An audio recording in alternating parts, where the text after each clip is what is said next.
Hey, John Ferguson Smart here. I want to record a quick video on my latest research with AI and Chat GPT and generative AI in general in the context of test automation and coding in general.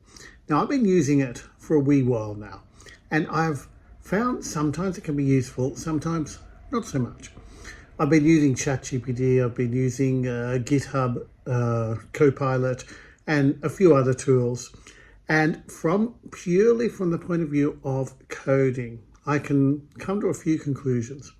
First of all, forget the hype. There's a lot of hype around AI. There's a lot of people saying it will replace test automation, it will replace coding, it will replace coders, it will replace everything. No, it won't. I've seen what it can do, I've seen what it can't do. What it can do is allow you to go faster if you know which way you're going. I've used, for example, GitHub Copilot, which when you're in the context, when you're coding, when you start to write your code in a particular way, it can prompt you and complete what you're trying to do. Or you put a comment where you say what you want to do and it completes your algorithm for you. It does a decent job a lot of the time, but you do need to be able to understand the code to know that it's giving you something coherent and correct.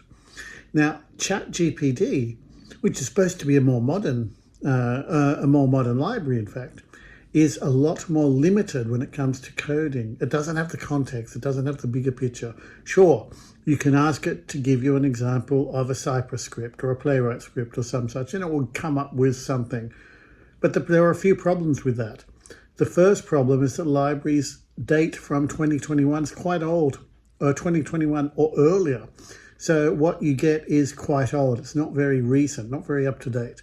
But the second one, which is more insidious and more dangerous, in my opinion, is that ChatGPT has a nasty tendency to give you a suboptimal solution by default. And what I mean by that is it will spit out a whole lot of quite ugly test scripting code.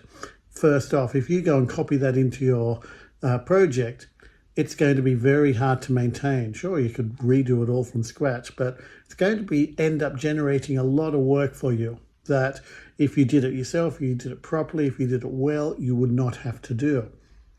And then you can go and complain to ChatGPT, say, this code's rubbish, or tell me how to refactor this code, tell me how to improve this code, and it'll say, oh yeah, a lot of repetition, it's not very clear, it's not easy to understand. There's a lot of dense code there. We could refactor it using page objects or methods or some such. So it can give you a slightly better solution if you know the right questions to ask. But that's what it comes down to really with generative AI in general.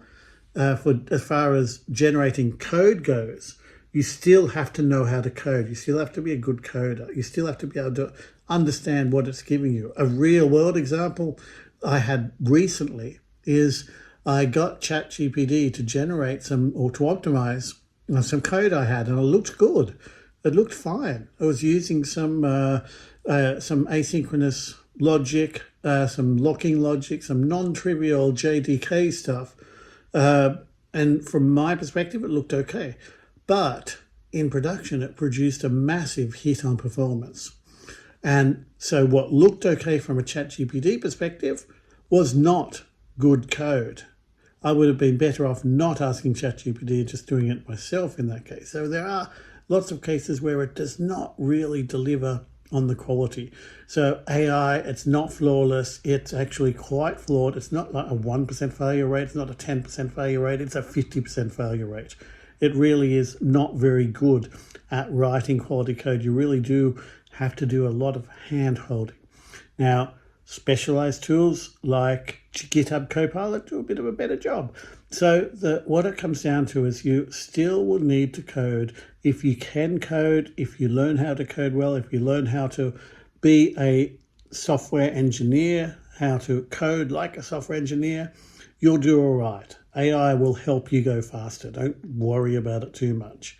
If you don't know AI tools at all, don't worry about it too much either. You're going to learn them. They will come into your ecosystem very naturally. But ChatGPT, be wary of what it generates.